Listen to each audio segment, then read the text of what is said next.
रहमानिर्रहीम rabbi ज़िदनी इल्मा। Students, आज जो topic हम डिस्कस करने जा रहे हैं वो है assessment of total uncertainty in final results. Students, previous topic जो हमने पढ़ा था वो था अनसर्टेनिटी। तो अनसर्टेनिटी और इसकी टाइप्स हम लोगों ने पहले पढ़ रखी हुई हैं। अनसर्टेनिटी पे काफ़ी ब्रीफ डिस्कशन भी जो है वो मेरे आपको लेक्चर नंबर 13 या 14 में मिल जाएगी। उसके बाद अब हम लोगों ने जो पढ़ना है कि अगर हम लोग कोई भी डेटा है उनको आपस में एडिशन करते हैं, सब्ट्रैक्शन करते हैं, तो फिर अनसर्टेनिटी की किस तरह से असेसमेंट होगी फाइनल रिज़ल्ट में, वो अब हम देखेंगे। और इसमें 5 डिफरेंट केसेस हैं। आज जो हम डिस्कस करेंगे वो फर्स्ट 3 केसेस डिस्कस करेंगे। तो उसमें पहला जो केस है वो है एडिशन एंड सब्ट्रैक्शन, यानी जब आप कोई भी डेटा है, लेंथ का है या किसी भी आप क्वांटिटी, फिजिकल क्वांटिटी का डेटा है, आपने अगर उनमें एडिशन करनी है या सब्ट्रैक्शन करनी है तो सिंपली आप कौन सा रूल फॉलो करेंगे, ये हम डिस्कस करेंगे। तो स्टूडेंट्स, पहला हमारे पास केस है एडिशन एंड सब्ट्रैक्शन। तो स्टूडेंट्स, जब भी एडिशन और सब्ट्रैक्शन की बात आती है तो स्टूडेंट्स हमारे पास जो डेटा गिवन होता है वो इस फॉर्म में गिवन होता है, यानी ये हमारे पास जो वैल्यू है 10.5 ये मेजर्ड वैल्यू है, और ये हमारे पास 0.1 जो है ये इसकी एब्सोल्यूट अनसर्टेनिटी है। इसको हम लोगों ने प्लस माइनस करके लिखा है। ये हम जब अनसर्टेनिटी वाला टॉपिक भी पढ़ रहे थे तब भी आप लोगों को मैंने उसमें बताया था कि जब हम लोग उसमें उसका लीस्ट काउंट किसी भी रीडिंग में ऐड कर देते हैं या सब्ट्रैक्ट कर देते हैं तो उसकी अनसर्टेनिटी जो है एब्सोल्यूट होती है। तो अब यहाँ पे ये जो फिगर्स होते हैं इनको हम क्या नाम देते हैं, एब्सोल्यूट अनसर्टेनिटी का। और यहाँ पे स्टूडेंट्स मैंने लिखा हुआ है absolute uncertainty is equal to least count. जो भी इंस्ट्रूमेंट हम वहाँ पे यूज़ कर रहे थे उसका लीस्ट काउंट होता है और वो हमारे पास यहाँ पे है 0.1 सेंटीमीटर। और फर्स्ट केस में देखें x1 के केस में तो इसकी मेजर्ड वैल्यू है 10.5 और x2 के केस में मेजर्ड वैल्यू है 26.8। इन दोनों चीज़ों का कंसेप्ट होना आप लोगों के लिए बहुत ज़रूरी था। अब ये ऐसा टॉपिक है जिस पे स्टूडेंट बहुत ज़्यादा कंफ्यूज रहते हैं और उनको बड़ी मुश्किलात का सामना होता है, वो नहीं करते। जब भी इस टॉपिक की बात आती है वो ये कहते हैं बड़ा ड्राई टॉपिक है, हम लोगों ने नहीं करना। तो स्टूडेंट्स, आज बहुत ईजीली आप इसको समझ जाएंगे और इंशाल्लाह उसको आप लोग कभी भी इसको पढ़ते हुए या इसके जो MCQs वगैरह हैं, ऑब्जेक्टिव्स हैं, सॉल्व करते हुए कभी भी आप घबराहट का शिकार नहीं होंगे। तो चलते हैं अब अपने टॉपिक की तरफ। तो स्टूडेंट्स, जब भी एडिशन होती है, फ़र्ज़ करें ये x1 है और ये x2 है, तो आपने इन दोनों को सबसे पहले क्या किया, ऐड किया। तो x हमारे पास आ गया। x1 प्लस x2 को ऐड करने से हमारे पास फाइनल जो लेंथ आई है वो x है। और ये आपके पास, अब इन दोनों को ऐड करें, 8 + 5 13 हो जाएगा 3, और यहाँ पे 1 कैरी चला जाएगा, 6 + 1 7, तो ये 37.3। ये तो मेजर्ड वैल्यूज़ को हमने ऐड कर लिया। अब बात आ जाती है कि हम लोगों ने इसमें जो अनसर्टेनिटीज़ दी हुई हैं, एब्सोल्यूट अनसर्टेनिटीज़, उनको हमने किस तरह से डील करना है जब हम कोई भी दो नंबर्स को ऐड कर रहे होते हैं उनकी अनसर्टेनिटीज़ के साथ। तो ये हमारे पास देखें, इसका रूल है कि जब भी हम एडिशन करते हैं तो अब एब्सोल्यूट अनसर्टेनिटीज़ को हमेशा ऐड किया जाता है। तो ये आपके पास फर्स्ट एब्सोल्यूट अनसर्टेनिटी, ये सेकंड एब्सोल्यूट अनसर्टेनिटी, इन दोनों को ऐड करें तो आंसर आपके पास 0.2 सेंटीमीटर आ जाएगा। स्टूडेंट, ये इसका रूल है, ये आप लोगों ने याद रखना है कि जब भी हम कोई भी दो गिवन क्वांटिटीज़ को ऐड करते हैं तो उस वक्त उनकी जो एब्सोल्यूट अनसर्टेनिटीज़ हैं वो भी हमेशा ऐड ही होंगी। अब उसके बाद सेकंड इसकी हम पार्ट देखते हैं सब्ट्रैक्शन के लिए।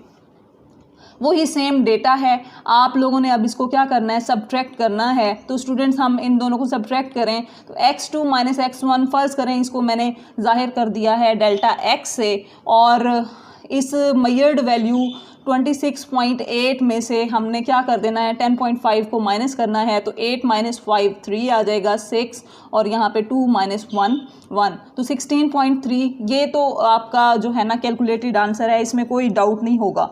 अब हम लोगों ने बात आ जाती है फिर से एब्सोल्यूट अनसर्टेनिटी की। तो क्या जब हम लोग एडिशन कर रहे थे तो तब तो हमने एब्सोल्यूट अनसर्टेनिटीज़ को ऐड किया था, तो क्या अब हम इन दोनों को सब्ट्रैक्ट करें? अगर सब्ट्रैक्ट करेंगे तो आंसर हमारे पास क्या आ जाएगा, 0। तो स्टूडेंट्स यहाँ पे आप गलत हैं, चाहे हम उस डेटा को प्लस करें, चाहे सब्ट्रैक्ट करें, माइनस करें, तब भी हमारे पास जो एब्सोल्यूट अनसर्टेनिटीज़ हैं उनको हमेशा आपने क्या करना होगा, ऐड ही करना होगा, उनको सब्ट्रैक्ट नहीं करना होगा। तो स्टूडेंट्स ये आप लोगों के लिए जो है ये वर्थ नोटिंग बात है, इसको आप लोग अपनी नोटबुक पेंसिल जो है वो रखें अपने पास, इस चीज़ को आप लोग नोट डाउन करें। यहाँ पे स्टूडेंट्स के लिए सबसे बड़ा प्रॉब्लम होता है जब ये डेटा लिखते हैं, इनको ये नहीं पता होता है इसमें मेजर्ड वैल्यू कौन सी है और एब्सोल्यूट अनसर्टेनिटी कौन सी है। एक तो ये आप लोगों ने इसको कंसेप्ट क्लियर करना है, और दूसरा चाहे आप दो डेटा गिवन जो डेटा हैं उनको प्लस करें चाहे माइनस करें, एडिशन या सब्ट्रैक्शन जो भी है, दोनों केसेस में एब्सोल्यूट अनसर्टेनिटीज़ जो लिखी होती हैं उनको हमेशा क्या किया जाता है, ऐड किया जाता है। तो स्टूडेंट्स आप लोगों ने सिंपली यहाँ पे इस रिजल्ट को फॉलो करना है कि absolute uncertainties are always added. इनमें हमेशा एडिशन और सब्ट्रैक्शन के केसेस में एब्सोल्यूट अनसर्टेनिटीज़ को क्या किया जाता है, ऐड किया जाता है। तो इसकी एक और एग्जांपल स्टूडेंट्स मैं अगर आपको देना चाहूँ, अगर फ़र्ज़ करें मेरे पास कोई भी डाटा गिवन है, x1 है जी 3 प्लस माइनस 0.3 सेंटीमीटर, और x2 है मेरे पास 2 प्लस माइनस 0.3। अब आपसे कहा जाता है इनको प्लस और माइनस करें, तो आपने क्या करना है, 3 + 2 5 आ जाएगा, और प्लस माइनस एब्सोल्यूट अनसर्टेनिटीज़ को क्या करना है, ऐड, तो ये 0.5 आ जाएगा। इसी तरह से जब आप इनको सब्ट्रैक्ट करेंगे तो सब्ट्रैक्ट करने के बाद ये एडिशन के बाद आया है आंसर, और सब्ट्रैक्शन के बाद आएगा 3 - 2 1, और प्लस माइनस, अब 0.3 प्लस यहाँ पे 0.2 लिखना था, 0.3 प्लस 0.2, तो आंसर फिर से क्या आ जाएगा, 0.5। तो दोनों एग्जांपल्स में देखें हम एब्सोल्यूट अनसर्टेनिटीज़ को क्या कर रहे हैं, ऐड कर रहे हैं। तो स्टूडेंट्स अब उम्मीद है कि आप लोगों को ये वाला कंसेप्ट क्लियर हो गया होगा। अब हम नेक्स्ट एग्जाम्पल की तरफ चलते हैं। अब स्टूडेंट्स हमारे पास सेकंड इसका जो केस है वो है मल्टीप्लिकेशन और डिवीजन। अगर हम दो फिजिकल क्वांटिटीज़ को मल्टीप्लाई कर रहे हों या फिर डिवाइड कर रहे हों, तो फिर हमें जो असेसमेंट करनी है टोटल अनसर्टेनिटी की फाइनल रिजल्ट में वो किस तरह से करनी है। तो उसमें स्टूडेंट्स आपने फिर से वही आपके पास जो भी फिजिकल क्वांटिटीज़ हैं वो आपके पास जो गिवन है विद अनसर्टेनिटीज़ वो इस फॉर्म में गिवन होगी।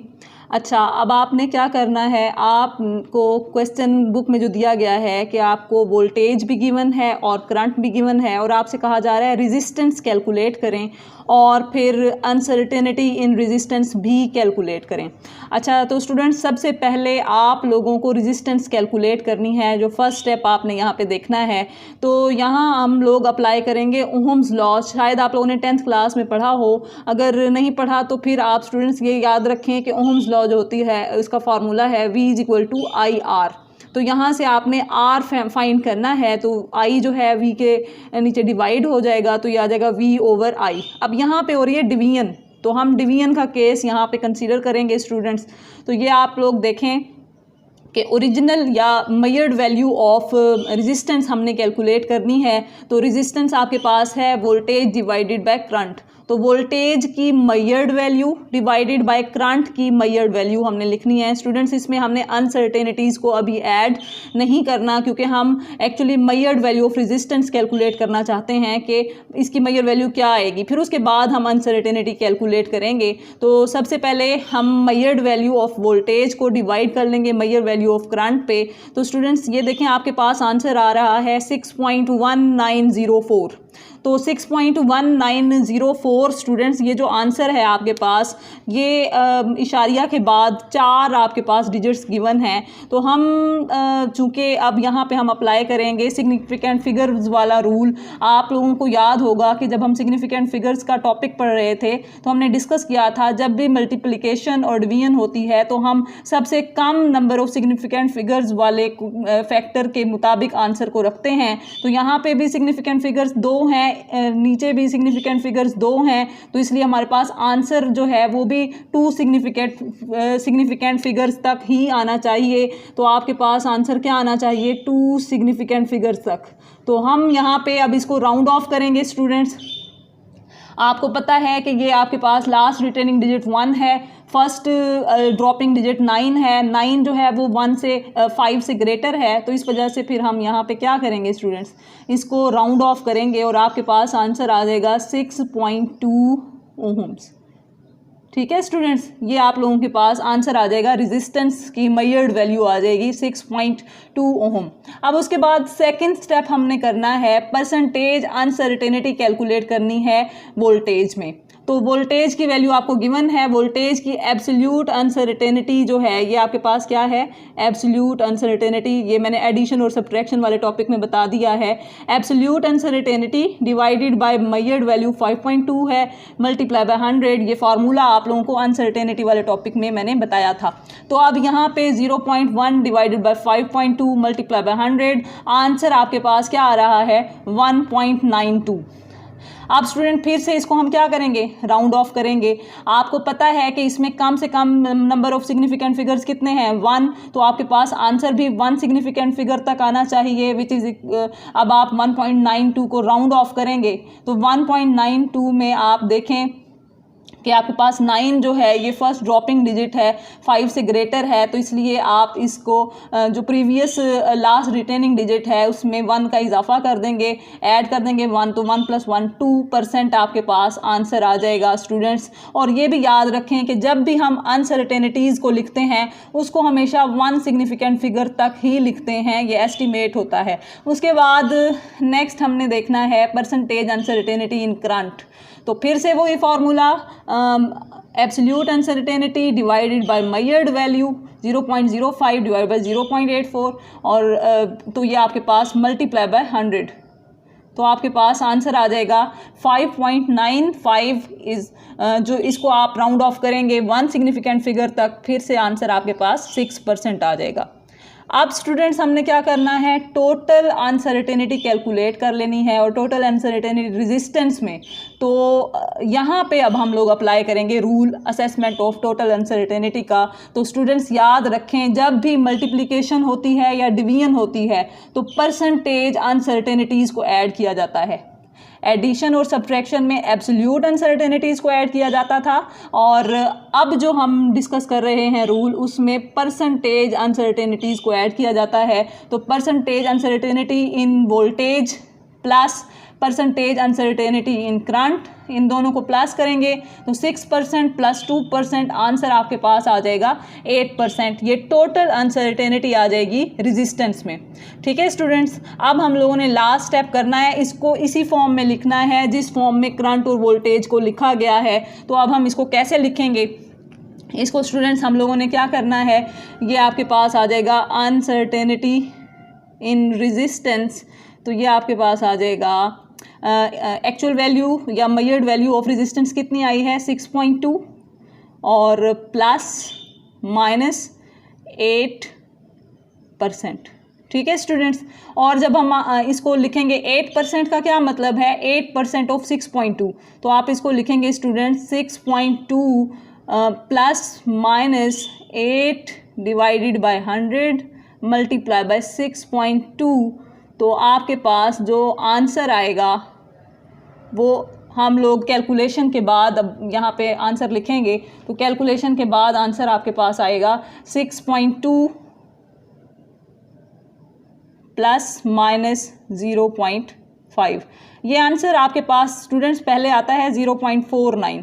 तो मैंने आपको पहले भी बताया है कि अनसर्टेनिटीज़ को हमेशा 1 सिग्निफिकेंट फिगर तक लिखना है, तो आप 0.49 की जगह पे क्या लिख देंगे, 0.5 राउंड ऑफ करके।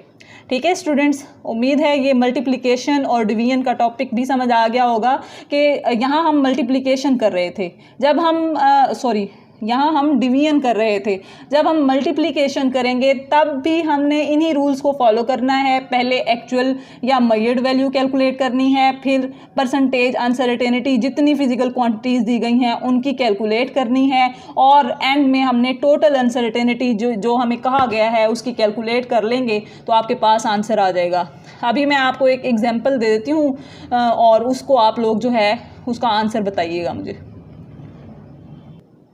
अब स्टूडेंट्स, आपको मल्टीप्लिकेशन के टर्म समझाने के लिए मैं आपको यहाँ पे एक क्वेश्चन दे रही हूँ। क्वेश्चन है जी कि अगर आपको परसेंटेज अनसर्टेनिटी गिवन है मैथ्स में 4% और परसेंटेज अनसर्टेनिटी गिवन है एक्सेलरेशन में और वो है 5%, तो आपने क्या करना है students, total uncertainty in force find out करनी है। तो आप स्टूडेंट सिंपली यहाँ पे फॉर्मूला अप्लाई करेंगे F=ma।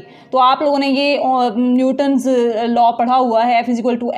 तो यहाँ पे देखें मैस और एक्सेलरेशन आपस में मल्टीप्लाई हो रहे हैं, तो यहाँ पे मल्टीप्लिकेशन को जब आप कैलकुलेट करेंगे तो परसेंटेज अनसर्टेनिटीज़ जो हैं मल्टीप्लिकेशन के केस में या डिवीजन के केस में, यहाँ पे मल्टीप्लिकेशन हो रही है, हमेशा ऐड हो जाती हैं परसेंटेज अनसर्टेनिटीज़। तो ये आ जाएगा percentage uncertainty in mass, percentage uncertainty in acceleration और दरमियान में प्लस का साइन। तो 4 + 5% आंसर क्या आ जाएगा, 9%। तो ये स्टूडेंट्स मल्टीप्लिकेशन का केस था। अब हम चलते हैं नेक्स्ट थर्ड जो इसका केस है पावर फैक्टर, वो हम डिस्कस करते हैं।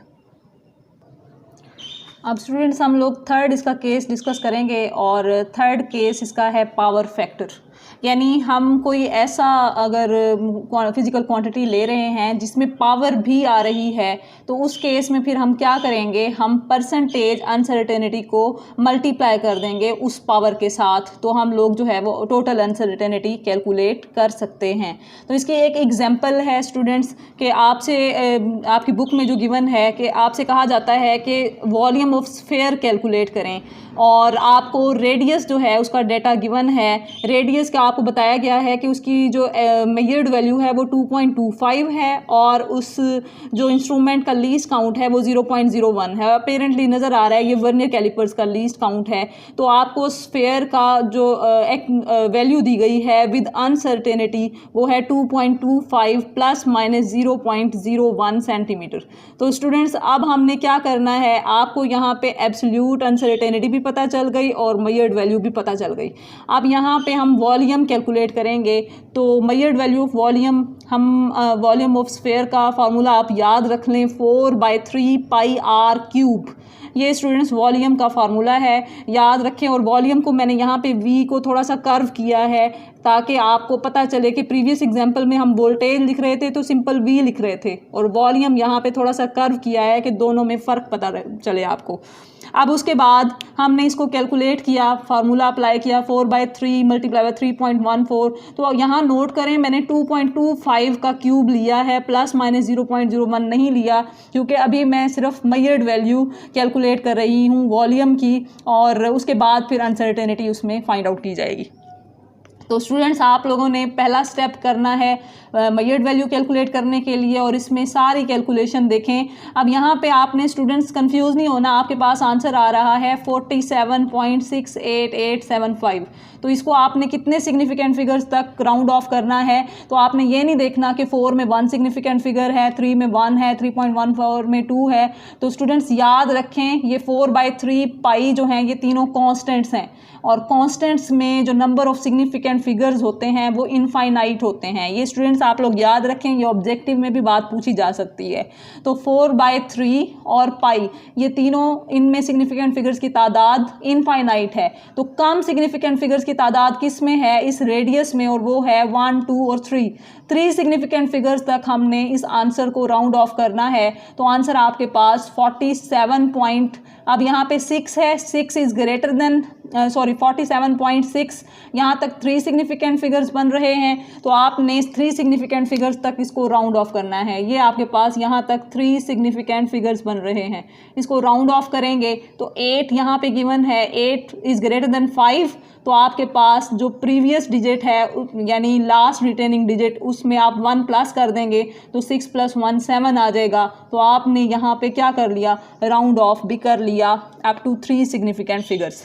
अब उसके बाद सेकंड स्टेप, चूँकि आपको यहाँ पे सिर्फ जो वैल्यू गिवन है वो रेडियस की है तो आप परसेंटेज अनसर्टेनिटी फाइंड करेंगे सिर्फ और सिर्फ रेडियस में। प्रीवियस केस में हमने वोल्टेज और करंट दो में फाइंड की थी। तो यहाँ पे आपके पास परसेंटेज अनसर्टेनिटी का वही formula, absolute uncertainty 0.01 divided by measured value 2.25 multiply by 100, answer आपके पास 0.4% आ जाएगा। और स्टूडेंट्स याद रखें, आपने परसेंटेज अनसर्टेनिटी की जो भी वैल्यूज़ हैं उनको आपने 1 सिग्निफिकेंट फिगर तक ही राउंड ऑफ करना है। उसके बाद थर्ड जो आपके पास है इसका स्टेप, वो आपने अब परसेंटेज अनसर्टेनिटी के बाद टोटल अनसर्टेनिटी फाइंड कर लेनी है। क्या चीज़? Total uncertainty in volume find करनी है। और उसका आपको मैंने अभी बताया था कि जब आपके पास कोई भी पावर फैक्टर हो, पावर में कोई फार्मूला गिवन हो तो आपने क्या करना होता है, उस पावर से, यहाँ पे पावर कितनी है 3, तो 3 को आप मल्टीप्लाई कर देंगे परसेंटेज अनसर्टेनिटी। यहाँ पे किसकी पावर थी, ये रेडियस की, तो आप परसेंटेज अनसर्टेनिटी इन रेडियस यहाँ पे लिख देंगे। तो 3 multiply by percentage uncertainty in radius, तो आंसर आपके पास 3 मल्टीप्लाई बाय 0.4%, आपके पास आंसर स्टूडेंट्स आ जाएगा 1.2%। ठीक है स्टूडेंट्स। और लास्ट स्टेप आपने क्या करना है, इस टोटल अनसर्टेनिटी इन वॉल्यूम को बिल्कुल उसी फॉर्म में लिखना है जिस फॉर्म में आपको रेडियस गिवन है। यानी आपने क्या करना है, इसमें measured value of volume plus minus percentage uncertainty in volume, तो ये आपके पास आंसर आ जाएगा 47.7 प्लस माइनस 1.2%। और 1.2% का मतलब है 1.2 डिवाइडेड बाय 100 मल्टीप्लाई बाय किसका 1.2%, 47.7 का। तो यहाँ पे 47.7 का 1.2% जब आंसर निकालेंगे तो 0.5 समथिंग आएगा और आप उसको राउंड ऑफ कितने में करेंगे, 1 सिग्निफिकेंट फिगर तक, तो 0.6 आ जाएगा। तो 47.7 प्लस माइनस 0.6 और फिर आंसर सेंटीमीटर क्यूब में। तो स्टूडेंट्स उम्मीद है ये आप लोगों को ये वाला टॉपिक भी समझ आया होगा।